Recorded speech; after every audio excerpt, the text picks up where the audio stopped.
On a beaucoup parlé justement dans cette crise d'un nouveau capitalisme. Beaucoup de grands esprits et de politiques ont dit qu'on va fonder un nouveau capitalisme. Vous y croyez? Je vois pas ce que ça peut être, parce que on a tout cru. On a cru à la gestion socialiste qui veut que le projet global permette de faire en sorte que chaque individu se trouve intégré dans un projet collectif.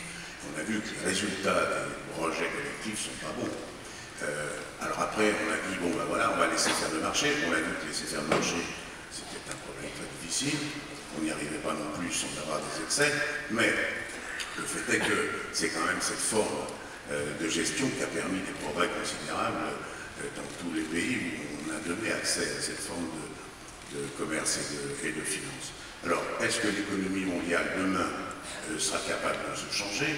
Je crois qu'elle va changer à partir du moment où on ne pourra plus pas prendre en compte deux points forts. C'est évidemment la préservation de la nature et de la terre et la prise en charge de la relation sociale qui devient maintenant primordiale, et j'allais dire plus primordiale qu'avant, parce que le niveau intellectuel des populations est sans commune mesure avec ce qu'elle était il y a 30 ans. Oui, mais ça c'est pour les grandes entreprises. Les petites entreprises pour tout ce qui est développement durable, ok, mais la prise en compte de la relation sociale au sens large, celui qui crée son entreprise, qui se retrouve seul, éventuellement avec au bout d'un an un collaborateur, c'est un problème de relation sociale.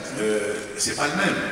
C'est pas le même. Vous regardez les jeunes qui ont 35 ans, qui se mettent dans une entreprise, vous entrez dans leur entreprise et vous ne voyez pas la différence qu'il y a entre celui qui en est l'initiateur, le propriétaire, l'associé ou le collaborateur.